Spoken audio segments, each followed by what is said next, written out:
Hey peeps, what's going on? I'm posting this. It's early in the morning. It's not early in the morning. It's early in the morning for me. And by early in the morning, I mean like 1:30. I was up so late, I didn't sleep very good, but I wanted to early on do a note from the universe and you know, yeah. Because it's been like well over a week since I think I did the last note from the universe. It was a while ago, so I figured I'd do one. All right, so this one is from when's it from? It's from today, the 18th. Of course, peeps, you probably could have done something else entirely with your life. Something easier or more common, and have been even more successful than you are today. But then you wouldn't become as successful as you are about to be. Remember? You wanted it all? The universe. And then it says, or peeps, were you just referring to the fruit and nut bar we were just sharing? Either way, you are so on the right track. This one spoke to me because I've always kind of felt like a jack of all trades, master of none, except for dogs. That's the only thing where I've really felt consistently like I know my shit. But I also feel like I kind of wish I could do like a billion different careers and just like clone myself so that I could experience a bunch of different things. Because there is always that what if? What if I'm not doing the right career path? What if I could have done this so much better and I could have found a better way to help animals or kids or what if? Am I making mistakes? Am I properly receiving the nudges that the universe is giving me? Am I doing okay? And cuz like I love music. That's no secret. But I don't have any musical talent that I know of. I mean, I'm tone deaf and like but I love music. So it's like could I have found a way to be a part of the music world somehow? Could I have pursued, I don't know, could I have become a psychiatrist? Because I've always been really interested in psychology. Would that have made me happier? Or do you just let go of the what ifs and be happy where you are? Because no matter what you do, if you decide to be happy and successful, you will be. That's what the universe says. The universe, the Pugiverse. No, but I mean, like, the universe, I don't know, that's what I gather from the law of attraction is that no matter what, if your thoughts are manifesting greatness, then you will find it and you will be happy. And happiness is a choice, not a destination. So if you take your happiness with you, then you're not waiting until you get there. Does that make any sense, honey? No, not really. Yeah. What do they say? Happiness is an attitude, not an activity. Yes. You always come in and like have these random little nuggets of wisdom. I love your nuggets of wisdom. Not a dirty. Thank you, honey. She just let me off. I'll have you know. But I don't know. It's interesting though, right? Because like no matter where you go or what you do, there's always good to find if you look for it. I mean, there's always bad too. Like sometimes I know I do all these videos about like the power of positive thinking and like the law of attraction and stuff. Oh, the coffee's done. Yeah. Or is it just shutting off? That means the burner's shutting off. Oh. I don't know. I make these videos like, oh, law of attraction and stuff, but then I try and make sure that I tell you guys, like, look, I'm not trying to talk down to you. I don't know everything. I struggle with this too. That's why making these videos kind of helps me because it makes me think about it. It makes me think, like, where am I at with the whole situation? Am I being negative? Because sometimes I do. Like, sometimes I'll just focus on negativity. And it's very unpleasant for like Ange and the people in my life like Eden and stuff and my mom, and it's like I don't know, like, especially on Facebook. That's the thing where it kills me, like, that I don't have a dog psychology center, because that's one of my dreams, is to, for Guardian Angel to become so successful that I can open a dog psychology center where I can take in and have a kennel and have a nonprofit sector and basically become a rescue. And I can't do it where I am right now. I can't even have another dog because we're renting. So it's like I get caught up, I think, sometimes in the howls, the cursed howls. If you know Mike Dooley, you know what that is. But I get caught up in the howls and the am I in the right place and did I do the right thing here and there and whatever. Like, am I? Is it gonna be okay? And I guess that just comes down to trust and faith and holding on to the positivity in your life and looking for the good, because the bad's there. Like, when I get on Facebook sometimes, man, the rage comes. Because, not because of stupid people, well, kind of because of stupid people, but when I see certain things on Facebook, I'm just like, people, you're a part of the problem, not a part of the solution, and it makes me kind of nutty. And I share, and I kind of look like a crazy animal person, but it's really just because I'm almost afraid of not posting a link, because what if that link came to me and I was supposed to share it, and if I don't share it, that dog's not gonna get a home or something.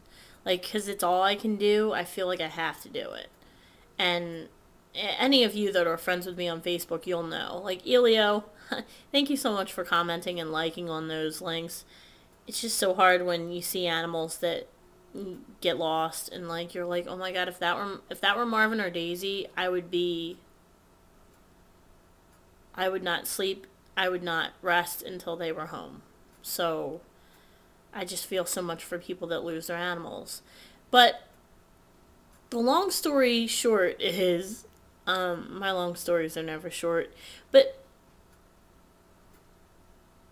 I almost feel like, I guess I kind of feel like if you do a little bit of everything that you're interested in, that's all you can do. And that's good enough, you know?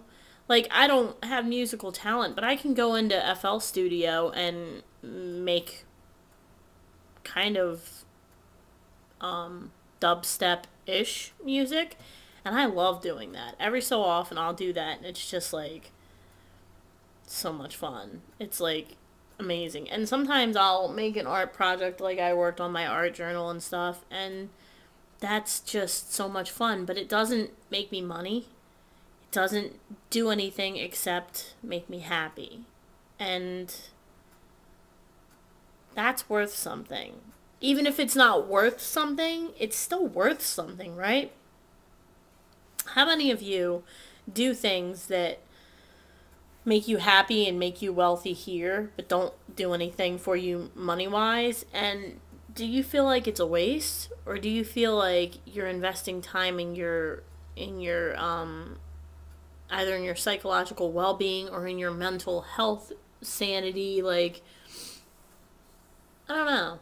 Do you ever feel like maybe impatient because what you're doing is not yielding greenbacks? Just wondering, just curious. Just curious on what you guys think. But it's amazing how crippling self-doubt can be, because it can actually halt the manifestation of whatever it is you're trying to manifest. So, anyway, I know that this is kind of a little disjointed and maybe doesn't make complete sense to you, but I'm just kind of trying to talk it out. When I see a note from the universe that is really interesting to me, I just like to talk it out and see how I feel about it, and so on and so forth. And I've also been posting a plethora of cuteness on the channel, Marvin and Daisy and Rue, and just trying to give you guys different aspects, so it's not just, oh, notes from the universe, they're so boring. They're they help me. So I hope that you guys are good. I hope that everything's well. Later on, After I get a shower and get out of the house, we will be going to the library. I will be going to the PetSmart because that's where I take the dogs at least once, ideally twice a week for socialization. They're not a part of the class. I just take them there and walk them around and let people, you know, Daisy gets so much affection, but Marvin's kind of like, don't touch me, don't look at me. He needs a little bit of work. So it's really good for him to experience that and get out and have a little bit of fun. And then when I get back later, I have some writing to do. And I am kind of dreading it because I've been trying to finish this book and it has not been going well. Whatever. It'll all work out. It's almost like when I'm trying to force my writing, that's when it blocks. So I need to just relax and just let it come when it will. Like, the characters tell me what's going to happen in the story. I have a general idea of what's going to happen, but it's almost like this meditation that I go into, and I just envision the story in my head. I envision the characters and what would happen, what is happening in the story. It's like stepping into a different world for a little while. So it's very cool, but it's also, I don't know. It's also a craft of like, how do I make this all work and gel? And how do I make the characters, how do I make my writing do justice to the character that exists in my head? How do I put that down on paper and make it three-dimensional? So that's where I struggle. So, and part of it's developing them as the book goes. I don't know. I don't know what I'm talking about. I'm just kind of rambling at this point. But anyway, thank you for spending a part of your day with me, guys. I really appreciate it. I know that a couple of Stacy's viewers have come over and subscribed to us and me, and I appreciate that because you guys, if you love Stacy, I love Stacy. Any friend of Stacy's is a friend of mine. I can't even. That's just it in a nutshell. Any friend of Stacy's is a friend of mine. You guys are so amazing, and if you love Dreamer, you're good people. So thank you so much for coming over. I can't believe that people that are friends with Stacy are like liking me and stuff. It's like they like me. They like me. It's just really cool. And also like it just makes YouTube so much better when you have these friends that, you know, you look forward to hearing from on a daily basis, and you look forward to their videos and stuff, and it's just like, oh, that's so cool. For me, YouTube, the novelty of YouTube hasn't worn down. It's just gotten better with time. Because as I mature, I'm like, friends are, you can't buy friends, and if you can, the friends that you can buy aren't friends, and you can't buy good friends. It's like, it's a big gift for you guys to come over and, hang out with me. So I just want you to know I really appreciate it. I've never been like a subscriber stalker. Like I don't care if you don't even have an account and you just watch my video through Facebook or something and you just whatever. Don't If I never hear from you, it's all good. I understand. Like I was shy at first on YouTube, so it's all good. Anyway, I'm going to end this because I'm rambling, but the long and short of it is, thank you for spending a part of your day with me. You don't know how much it means to me. And we've been trying to share a lot of different things on the channel. If there's anything you would like to see that you aren't currently seeing, anything you're curious about, if you're curious about the low-carb lifestyle, hey, hit us up. Yeah. I hope you guys are doing well. Much love. Peep out.